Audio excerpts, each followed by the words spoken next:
Good morning and welcome to what has immediately turned into a soaking wet ride.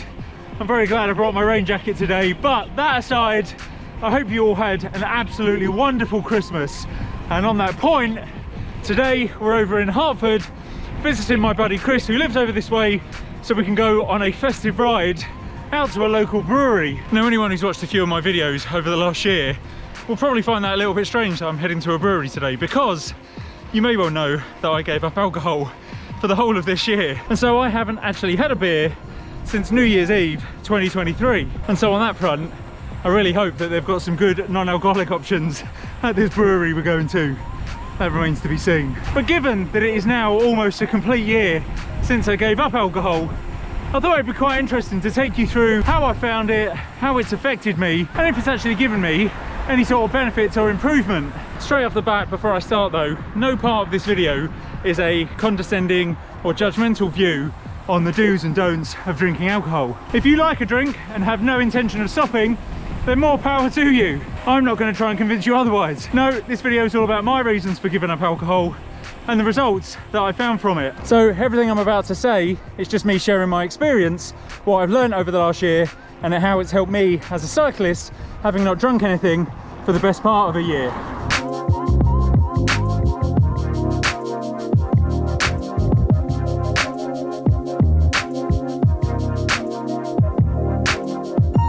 So to give you a bit of a backstory, I decided to stop drinking in January this year. I had a few big rides lined up in the early part of the year with my good buddy Jimmy, and I decided to see if I could improve my cycling just by giving up alcohol to see if I'd get any health related benefits from it. So it all started with dry January, and to be quite honest, I found that fairly simple. Jimmy and I got through the month, no problems at all, and so we decided to keep it going into February. And then when February rolled by and we hadn't really had the craving or urge to have a drink then either, we decided, well, why don't we try for the rest of the year?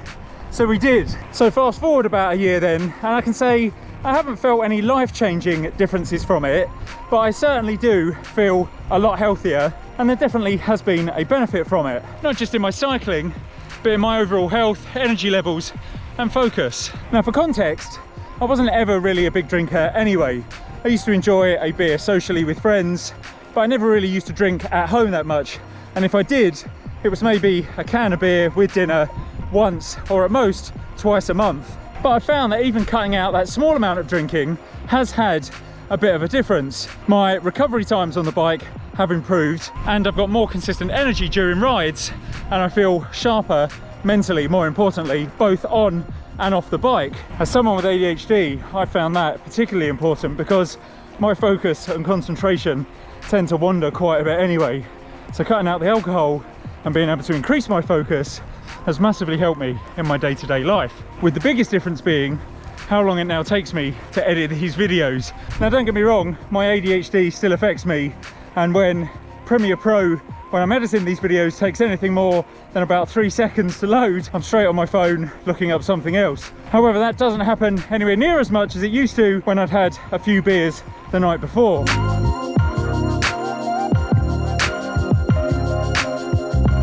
So why does giving up alcohol have so many benefits as a cyclist?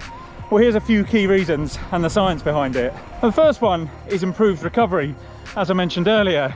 Now, alcohol is known to interfere with your body's ability to repair itself and to rebuild muscle after exercise. When you're riding regularly, especially on challenging routes or long distances, your body needs all the help it can get to recover efficiently. And so that lack of alcohol can only help that. Another big one, which is good for overall health in general, is better sleep. Now, you might think that a drink helps you to relax, but alcohol actually disrupts the quality of your sleep. Good sleep is crucial for cyclists because it's when your body heals, restores energy, and prepares you for the next ride. So by losing that interference of your sleep, you're helping your health massively overall. And then there's the enhanced CV benefits, because alcohol can impact your hydration and blood pressure, which aren't great for your endurance or overall cycling performance. Staying hydrated and keeping your heart in top shape are critical, especially on those long, grueling rides. And finally, let's not forget about those calories. Alcohol can add up quickly, and it's often completely empty calories that don't add any nutritional benefit. So by cutting out or even just reducing alcohol, it can help you maintain and improve a healthy and ideal cyclist weight. It's also improved sense of humour, as you can see. Gotta get a picture of this every time. Right, I think we're there, so let's see what sort of offerings they have. But drinks aside, I've been told that they do a very nice sausage roll here, so even if I don't get a drink, I'm very much looking forward to that.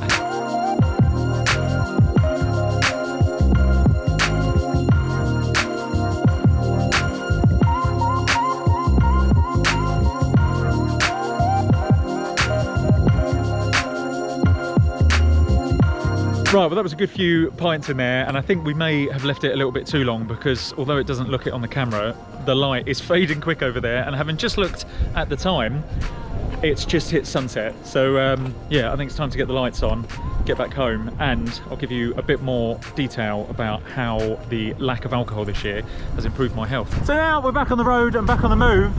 Let me give you a few details of how a lack of alcohol, I think, has helped me. So first off, since giving up the drink, I've noticed quite an increase in my stamina. On long rides, I almost feel like I've got an extra gear at times. My resting heart rate has also dropped, which is a sign of a better working CV system, and I've shaved time off of my best times on some local climbs, which I'm very happy about. Another added benefit, oh my god, we have got one hell of a headwind going on at the moment. All right, it's a side wind now, hopefully that should be a little bit better. Right, well we've just come down into a bit of a dip where the wind has calmed down a little bit and I can actually talk to you and you should be able to hear me, but it has actually got a little bit hairy with this wind. I was having to ride at a 45-degree angle when we had that side wind a second ago. So given that the light is fading and the wind seems to be getting even worse, well, there it goes again. I'm going to stop recording for now until I get back, and then we'll have one final chat about the benefits of giving up alcohol. Right, let's get back.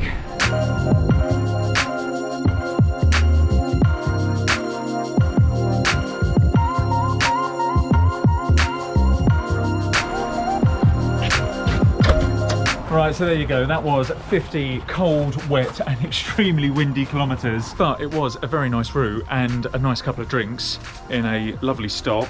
And a nice sausage roll as well. And it just shows that you can go to somewhere like a brewery and still not have to feel the need to have a drink, because I had some very nice non-alcoholic options and still managed to have a great time with a couple of friends. So with that in mind, if you're curious about cutting back or giving up alcohol entirely, but you do enjoy drinking socially, then here are a few things that have worked for me. So as I've just mentioned, explore non-alcoholic options. These days there are some fantastic non-alcoholic beers, wines and spirits, and I found a few great options that still satisfy the taste of alcohol without the need for the alcohol itself. Now, I've got no special affiliation with these, but the ones that I found personally taste very good are Lef, Birra Moretti, and actually the Beavertown Laser Focus that I just had a couple of over at that brewery are very nice. So again, there are some great options if you want to feel like you're drinking socially but not have the alcohol itself. Now, the second thing that worked for me was setting a clear goal, and as I say, it started off at the beginning as just dry January, and then I decided to go into February, and then I decided to do the whole year. Having that goal has really helped me on nights out to stay focused on the fact that I am not drinking alcohol. Now, maybe you feel that you want to quit for a month and see how you feel, or perhaps you are training for a specific cycling event like I was, and you want to maximize your performance. Having that goal can help massively to keep you motivated. And just on the point of going out drinking with friends, it can be difficult, and I must admit I found it difficult sometimes going out with friends and trying to explain to them that I'd given up alcohol. And it's really strange actually, because I'm sure if you turned up to a social gathering and told a group of friends that you would quit something like smoking, they would all be very, very encouraging and tell you that you're doing a great job. However, it's not quite the same with alcohol, and if you turn up to a social function and tell people you're not drinking, you usually get looks of, what on earth are you talking about? Why have you given up drink? So it isn't quite as easy. So a big thing is letting your friends know in advance, telling them what you're doing, for how long you're doing it, and the benefits that you're hoping to gain from it. So hopefully the next time you meet up with them, they'll be a lot more supportive about what you're doing. Also, another big one, which I've spoken about previously in different guises, is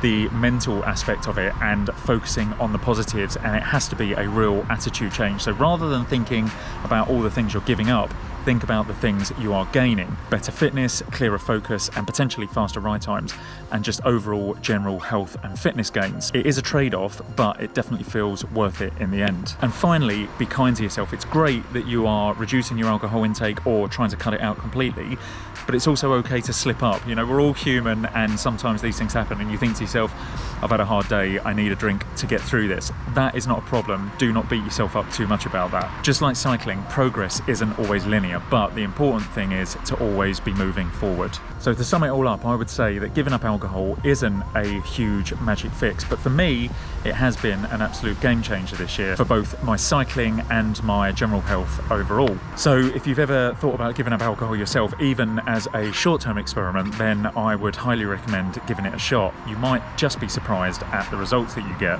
As always though, I would love to hear your thoughts down in the comments. Have you given up alcohol before? Have you cut it out completely? Did you go back to it, or are you thinking of giving it a go in the future? Sound off in the comments below, as I would love to see your thoughts. So with all that said, it is getting very cold out here now, so I'm going to pop inside for a nice warm cup of tea. But before I go, again, I hope you all had a wonderful Christmas, and I wish you all a very, very happy new year, and I will see you all again in 2025. Take care guys, see you soon.